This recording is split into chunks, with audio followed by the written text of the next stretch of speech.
आज हम बात करेंगे बेटा रेस्पिरेटरी ऑर्गन की। लास्ट लेक्चर में हमने बात की थी रेस्पिरेटरी ट्रैक्ट की। रेस्पिरेटरी ऑर्गन क्या है हमारे पास? लंग्स। ये रेस्पिरेटरी ऑर्गन मतलब क्या है, इनका मेन फायदा क्या हो जाएगा कि ये प्रॉपर स्पेस अवेलेबल करवाएंगे, सरफेस अवेलेबल करवाएंगे जहां एक्सचेंज ऑफ गैसेस होगा, मतलब कार्बन डाइऑक्साइड को बाहर निकाला जाएगा और ऑक्सीजन को अंदर लिया जाएगा। ह्यूमन के अंदर रेस्पिरेटरी ऑर्गन है लंग्स, जो लाई कर रहे हैं। अगर हम लोकेशन की बात करें तो वो थोरेसिक कैविटी के अंदर लाई कर रहे हैं। और थोरेसिक कैविटी क्या है आपके पास?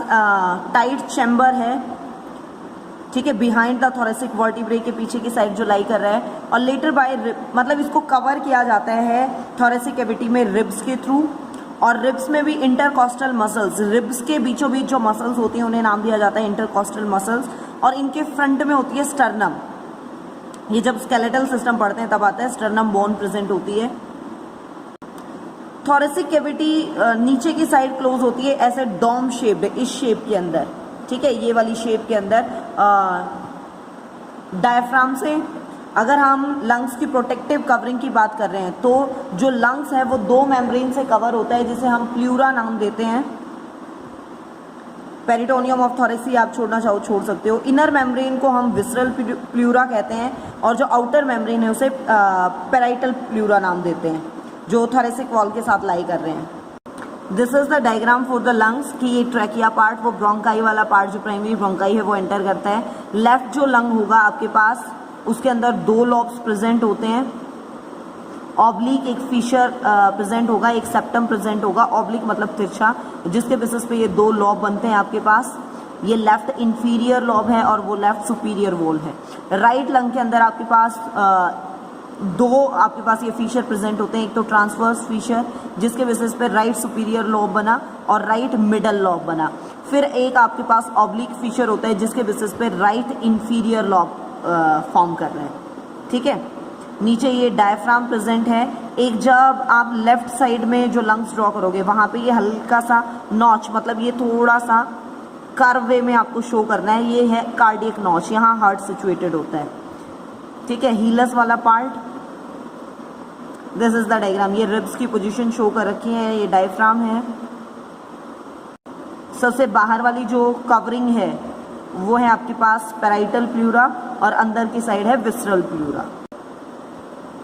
दो मेम्ब्रेन के बीच का स्पेस प्लूरल कैविटी कहलाता है, जिसके बीच में प्लूरल फ्लूइड फिल होता है। और ये प्लूरल फ्लूइड क्या है? प्लूरा लेयर खुद फॉर्म कर रही है और ये लुब्रिकेट रखता है, चिपचिपा सा रखता है प्लूरा लेयर को, जिसके बेसिस पे दो लंग्स की लेयर के बीच में फ्रिक्शन नहीं हो पाता, ठीक है। और प्लूरल कैविटी जो है वो एयर टाइट है और इसके अंदर प्रेशर रहता है 3 to 4 mm ऑफ Hg, मतलब लंग्स से लोअर। ये बहुत इंपॉर्टेंट फीचर होता है, अगर ये चेंज हो गया तो रेस्पिरेशन जो है वो प्रॉपरली नहीं हो पाएगा। The atmospheric pressure of air in the lungs keeps them fully inflated. जो एटमॉस्फेरिक प्रेशर है अंदर उसके कारण ये पूरी इन्फ्लेटेड और pressed against the inner surface of cavity के अगेंस्ट में प्रेस करते रहे। एडहेसिव फोर्स जो है thin layer of pleural fluid keeps the pleura, मतलब जो एडहेसिव फोर्स है प्लूरल फ्लूइड का, उसके बेसिस पे जो प्लूरा है जब लंग्स एक्सपेंड कर रहे हैं तो वो प्लूरा को एक साथ मतलब एक्सपेंड करवा रहे हैं दोनों लेयर्स को। अगर एकदम से लंग्स के अंदर नाइफ वगैरह डल जाए, चाकू वाकू लग जाए तो जो घाव है वो एकदम से उनके बीच में जो प्रेशर डिफरेंस है उसको लंग्स वॉल के बीच में कम कर देता है और उसे नाम देते हैं न्यूमोथोरेक्स। एक टर्म है mediastinum. Medially the pleura of two sides meet to form a short septum.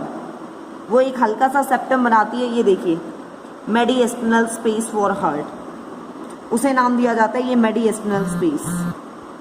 Respiratory membrane, alveolar wall जो है वो बहुत थिन होती है बेटा, एल्वियोलाई की जो वॉल है, और उसके बाहर पल्मोनरी कैपिलरीज क्या है जो लंग से ऑक्सीजनेटेड ब्लड लेके आई हैं, ठीक है, जो पल्मोनरी आर्टरी से अराइज होती हैं और वो आपके पास रीजॉइन होकर पल्मोनरी वेन बनाती हैं, वो सराउंडिंग उसको पूरी तरह से कवर करके रखती हैं। ब्लड जो है कैपिलरीज के अंदर वो सेपरेट किया जाता है inspired air in the alveoli सिर्फ दो लेयर्स के थ्रू, कैपिलरी एंडोथीलियम और एल्वियोलर एंडोथीलियम, जिसकी आपके पास थिकनेस सिर्फ 0.3 माइक्रोमीटर है।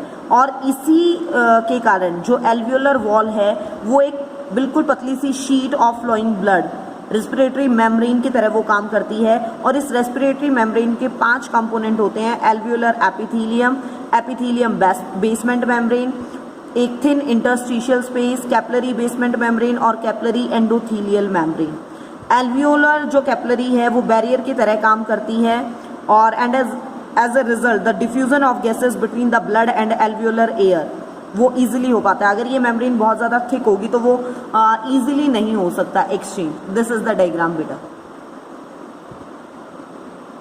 देखिए एल्वियोलर एपिथेलियम, फिर बेसमेंट मेम्ब्रेन, बीच में इंटरस्टिशियल स्पेस, फिर capillary basement membrane and then capillary endothelium.